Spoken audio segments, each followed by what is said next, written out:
Welcome to China in Focus. I'm Tiffany Meyer. Our top story: Chinese lobbying directed at congressional and state officials coming to light in a letter. What a Chinese diplomat asked New York Mayor Eric Adams not to do.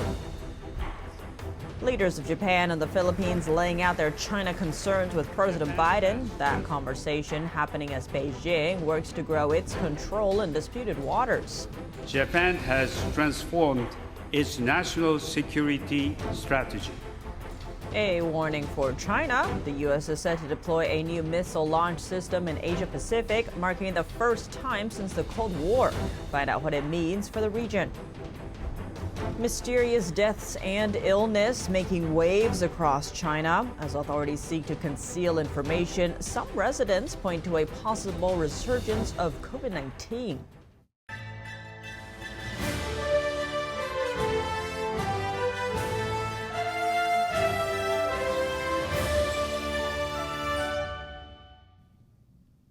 Chinese influence campaigns active on U.S. soil, going as far as telling U.S. officials what to do when it comes to Taiwan. A new case has just come to light. New York City Mayor Eric Adams skipped a banquet with Taiwan President Tsai Ing-wen last year. That's after Chinese Consul General Huang Ping sent a letter urging him to, quote, avoid any kind of official contact with Tsai when she is in New York City. The Chinese Communist Party claims Taiwan as part of its own territory.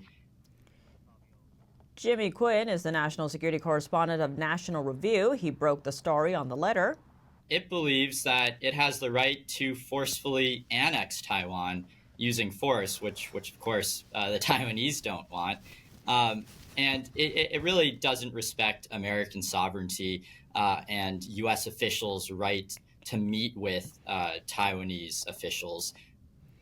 It is unclear why Adams didn't go to the event, but New Jersey's governor and other lawmakers from the state, plus New York State Senator Ai-wen-chu, did attend the banquet. NTD reached out to the mayor's office for comment, but did not hear back before airtime. The Chinese embassy also sent emails to several top congressmen that were scheduled to meet with Tsai in California.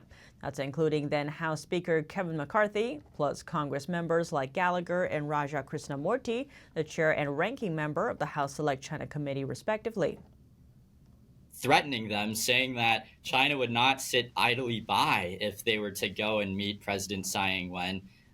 They went ahead and they did it anyway. They did it gleefully. It just goes to show that members of Congress aren't messing around when they're faced with efforts by the Chinese Communist Party to bully them. Though Quinn points to a broader and more concerning trend, where the party, which has faced headwinds against influencing members of Congress and federal officials, is now turning to state and local officials to exert its influence. In 2021, the Chinese embassy tried to invite a top education official in Utah to attend a propaganda webinar focused on painting Beijing's version of its atrocities against a Uyghur ethnic group. The official did not attend the event. This is an all-encompassing effort that is basically going after anyone with any level of influence in the United States, whether or not they have a direct bearing on U.S. foreign policy and national security.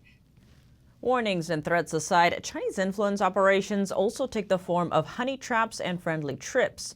China invited California Governor Gavin Newsom on a trip there last year. Another example is an alleged Chinese spy named Christine Feng. She tried to get close to Congressman Eric Swalwell and fundraised for his campaign. That was back before he entered Congress and was still a city council member in California. Swalwell is not accused of wrongdoing. He cut ties with Feng after being briefed by U.S. intelligence officials. A U.S. intelligence agency previously warned state and local officials that they are being targeted by China. It said Beijing understands state and local leaders enjoy a degree of independence from Washington, and because of that, may seek to use them to advocate for Beijing's interests in U.S. policy. A three-way summit sending a message of deterrence toward Chinese aggression. President Biden meeting with the leaders of Japan and the Philippines Thursday. Tensions are on the rise in their waters. Here's more. Heads of two of China's neighbors are in Washington, Japan and the Philippines. Both have been unnerved by rising Chinese aggression, and they're here to talk it out with President Biden. Japanese Prime Minister Fumio Kishida addressing Congress Thursday. Japan has transformed its national security strategy. Uncertainty about the future stability of the Indo-Pacific region caused us to change our policies and our very mindset. He praised the U.S.-Japanese alliance. This comes after Biden announced the most significant upgrade to the relationship since its founding. I'm here to say that Japan is already standing shoulder to shoulder with the United States. You are not alone. We are with you. Kishida, Biden, and the president of the Philippines later met at the White House. Topping the agenda is security in the South China Sea. Chinese Coast Guard ships have been upping their aggression there, firing water cannons at Filipino boats, ramming their ships, and directing lasers at their crew members. Two senators introduced a bill aiming to provide Manila with $2.5 billion. The sum would go toward bolstering its defense against China. Though the Philippines has a bigger goal in mind, it's hoping to strike a deal that would bring $100 billion in investments from this summit. The deals would span 5 to 10 years, covering sectors from energy to digital infrastructure. Washington has plans to send a state-of-the-art missile system to the Pacific for the first time in 40 years. The news coming from the U.S. Army Pacific's commanding general.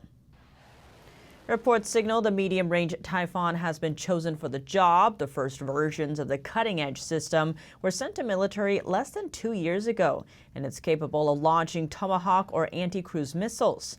The decision appears part of rising U.S. warnings to China, urging it to calm its aggression in the South China Sea and Taiwan Strait. Beijing's foreign ministry quickly responded, saying China firmly opposes the presence of American missiles in the region. The system is expected to be deployed before the end of this year. China sanctioned 2 U.S. defense companies Thursday over what it called their support for arms sales to Taiwan. This comes on the heels of Washington adding 4 Chinese companies to an export blacklist. The U.S. says the companies sought to acquire artificial intelligence chips for China's military. The Chinese Communist Party sees Taiwan as part of its own territory, despite never having ruled the island. The U.S. doesn't have formal diplomatic ties with Taiwan, but it sells weapons to the island so it can defend itself.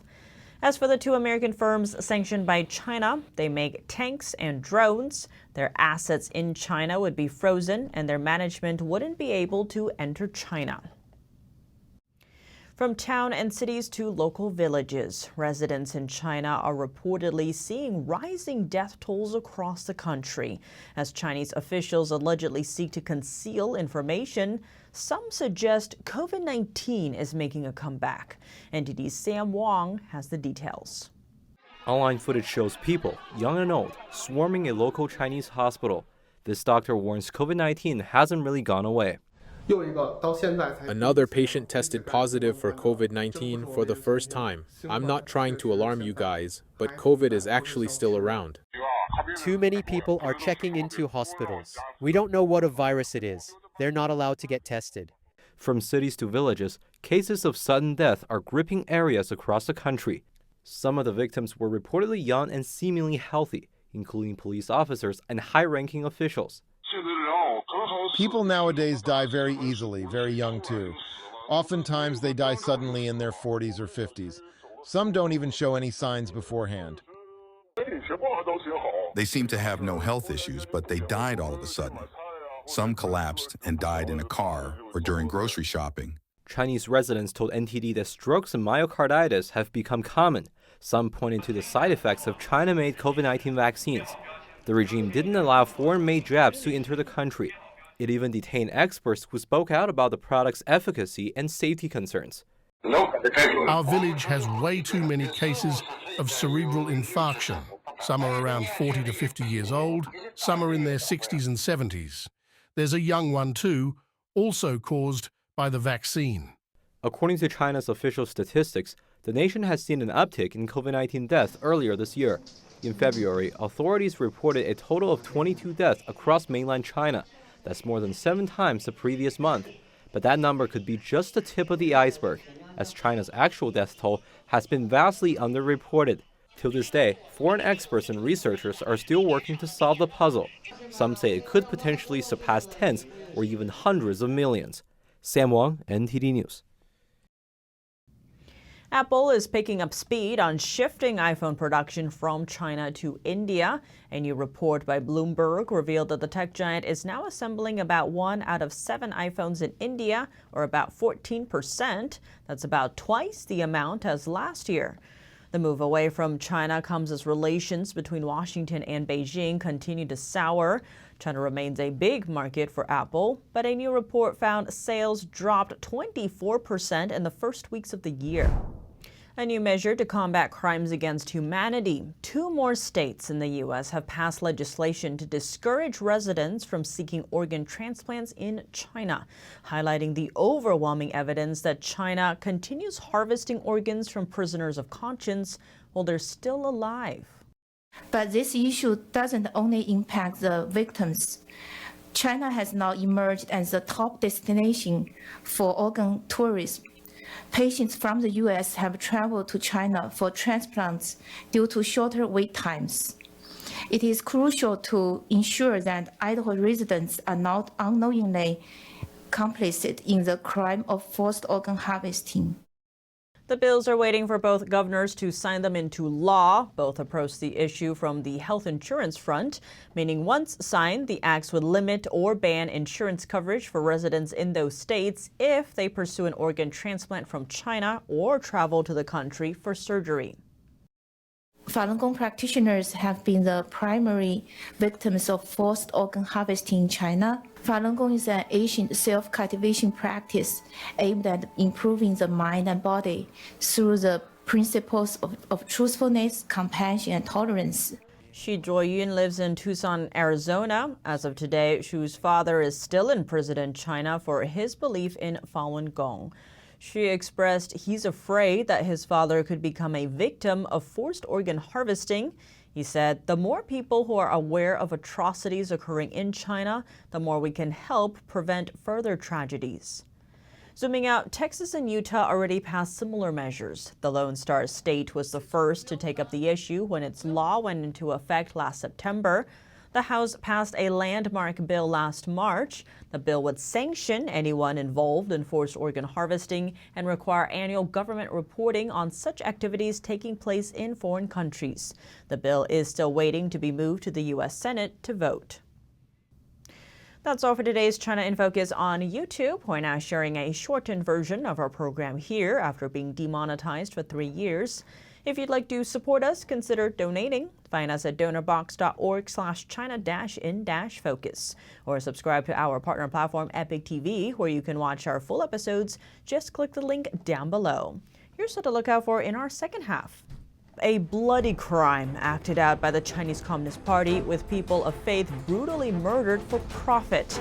More on a documentary screening that left attendees in shock. We need to do something. It's been too long, and for those to be scared away, all because they're in a political position and they feel like they may have repercussions to their political career or whatever, it's not right. With China shipping more and more cars to Europe, workers say ports have turned into parking lots. Local car suppliers are complaining about the issue, calling it chaos. And a glut of cheap Chinese goods flooding the global market, sparking international outcry against export dumping. Our guest breaks down the trade tensions behind it all. More on that after the break here on China in Focus. Thanks for watching China in Focus. I'm Tiffany Meyer. See you tomorrow.